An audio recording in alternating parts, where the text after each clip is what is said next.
Hi everyone, welcome to this channel, and today's video is going to be about a topic that I've been thinking about a lot for the past couple of months.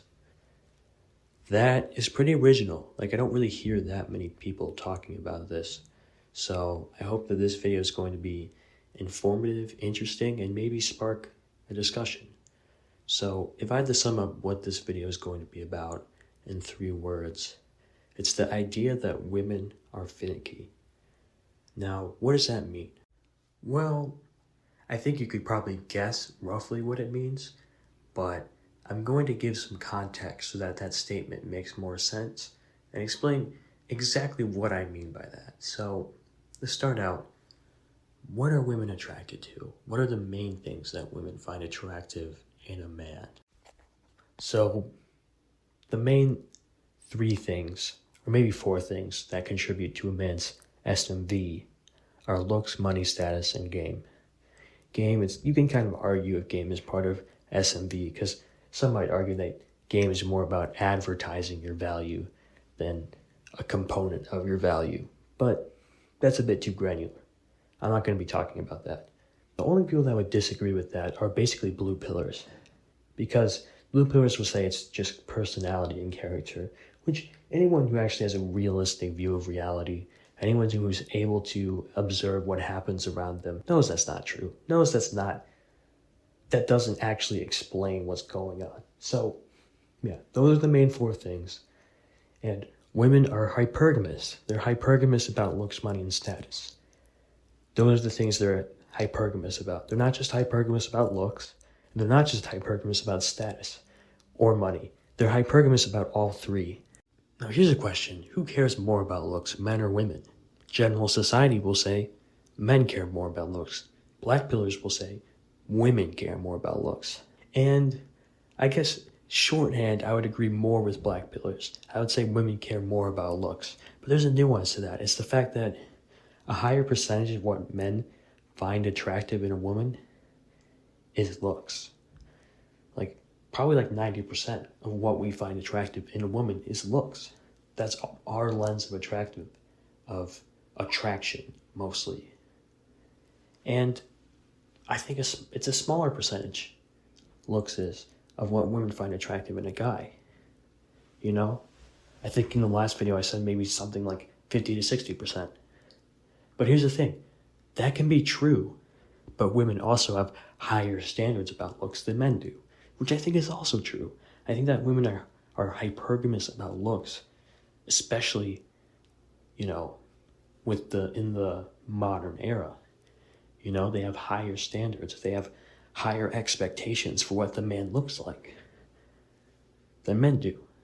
So, women have more reasons to reject a guy as well because they care about more things, A man's not going to reject a physically attractive woman because she doesn't make enough money or she's, socially awkward. But women will do that. Women absolutely will reject a physically attractive man for those attributes. The attractive man has more room to fuck up than a less attractive man, than a normie or a sub 5. They still get rejected a lot, including in cold approach. So, cold approach is when you approach a woman in public who you have no prior contact with.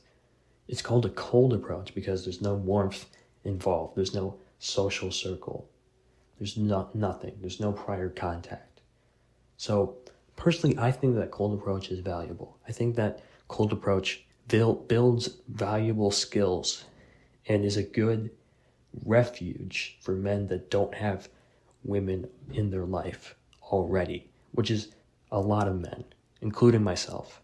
So I've done a few approaches, haven't done much volume yet, but I can say I've definitely gained a lot of knowledge and overcome a lot of things in those 5 approaches I've done, even though I haven't had any success in terms of getting dates or lays. So yeah, cold approach has a low success rate.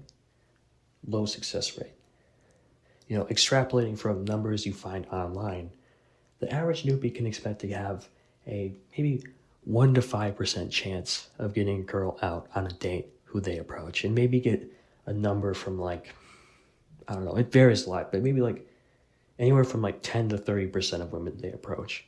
That's probably average. And what people fail to notice is that even Chads have a very low success rate from cold approach. Not a very low, but they have a low success rate. Like, they don't have as much success with a cold approach as you might think. So why do women often reject men who are significantly more attractive than they are? So there are countless examples of this, of men cold approaching in field, of men cold approaching a woman who's below them on the looks level and still getting rejected. So there are countless examples, but I'm going to be using this example of this guy on Instagram called Dylan J. He's not a Chad, but he's like definitely a good looking guy. Like he mogs me, he mogs like most men. And he still gets rejected a lot. There are videos of him getting rejection after rejection, even though he's someone who's done a lot of approaches and probably has above average game as well. At least I said hi. Yeah. I'll see you in another life. Can I get your number? Fuck it, whatever. Excuse me, can I get your number?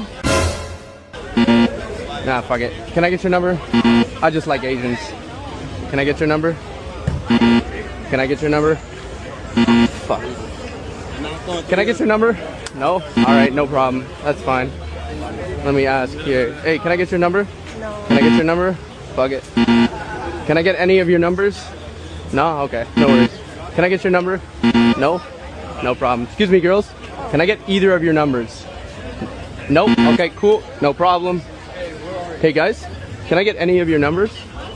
Phone number? Bro. You ruined it. Fuck.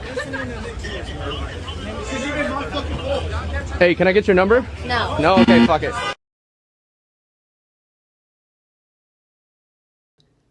Obviously, the average guy is getting terrible results as well. That doesn't even need to be stated, especially online. On online dating, the average guy swipes on 1,000 Tinder profiles and gets 6 matches, which is also why you probably shouldn't use Tinder, because Tinder is actually uniquely bad as far as dating apps go.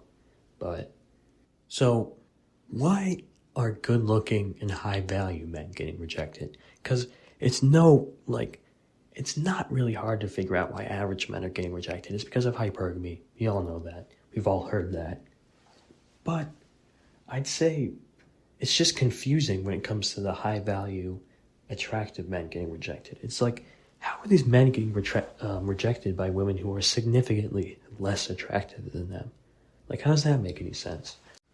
Well, it's because women are finicky. Now, what does this mean? It means women have a very specific set of requirements that if a guy doesn't meet them, they will disqualify them. But what people miss is that these requirements aren't always about a generalized deficiency in looks, money, status, game, etc. i.e., a guy isn't good looking enough, isn't rich enough, isn't high enough on the social hierarchy, isn't good enough at talking to women in general.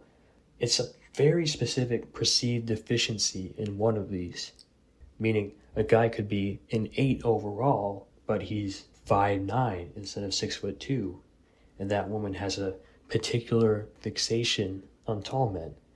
So this brings up the ick phenomenon, which is when women disqualify a guy because of something very small and unreasonable. Women will have these lists of icks, very specific things they don't find attractive on a man. So what I'm going to tell you to do right now is look up ick list. Look that up and find a picture of a woman listing off her icks. And if it's anything more than like 10, you're probably going to fit something on there. Or almost always when I look at a long list of icks, there's something I do on there, There's something that I display. So I'm proposing a potential explanation for why men who are more attractive, significantly so, than the woman they're trying to talk to still get rejected a lot. And it's that you're not getting rejected because of some overall SMV deficiency all of the time. Sometimes it is that. Sometimes it's just like she looks at you, she looks over, and she's like, okay, he's not good looking enough. He's not, I guess they wouldn't think this consciously, but not high status enough, stuff like that. But a lot of the time, it's just something very specific, because women are kind of hardwired to test and check if a man is the best they can get.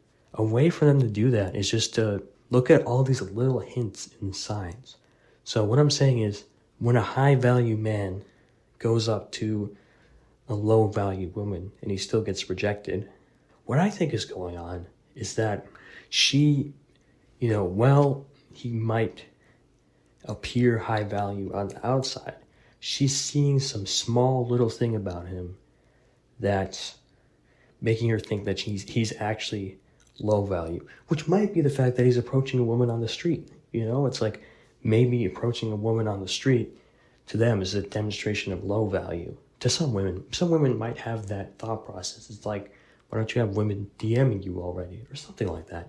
I don't know. That's just a very specific example, but it could be a lot of things. It could be a lot of small things that we wouldn't even think about that turn them off.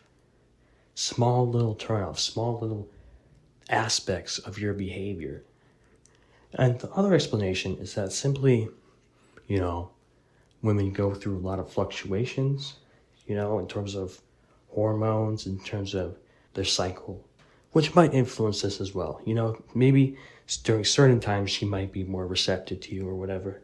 Or it might just be how she's feeling that day. But in any case, women are finicky. And I think that this is why game is such a useful endeavor. Because when it comes down to it, a lot of game is just about demonstrating your value through your actions, through what you do. You could say that game is essentially about avoiding giving a woman the ick, avoiding saying something that demonstrates low value, saying something that shows that you need her, that that you're super desperate, stuff like that. It's like, that's what game arguably is. But the thing is, you can't get too technical with game. Social interactions are super messy, and it's hard to turn them into some sort of deterministic, if A happens, then B happens. That's not really how it works. So you have to give more general advice. But the thing is, even the best pickup artists of all time, they're not always going to score with women.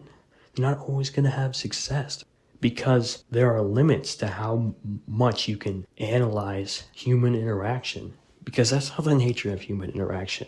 You can turn it into a system, but you can't turn it into a system that explains everything, which is why game is imperfect, which is why game can still be improved through people that are developing it today, that are giving new tips about how to text a girl, how to initiate a conversation, what openers to use.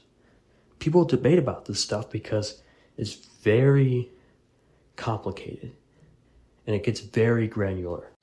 Now, I'm going to be careful about what conclusions I draw from this because, there could be an impulse for someone who's watching this to say this to say what I've been saying, to avoid taking accountability, which is not what I want people to do. Because I think that there are many times where I've been rejected, but there was realistically something I could have done. There was realistically some clear mistake that if I, analyzed it a bit more, I could have realized that was a bad thing to do. But a lot of the time, it's also just completely not your fault. It's just something completely random. And sometimes it's not even about you. Sometimes it's just she was having a bad day. She just doesn't want to date right now, which is a common lie. But a lot of the time, that actually is true. The conclusion you should take from this is don't be too hard on yourself, because for a sizable amount of your rejections, the times you're rejected, you couldn't have actually done anything because there was something so small that you probably couldn't have even accounted for it realistically. But a lot of the time, there was something you could have done. And for me, that's true as well. So keep grinding, keep improving, keep studying this stuff, get out there, and keep trying is the conclusion you should take from this video.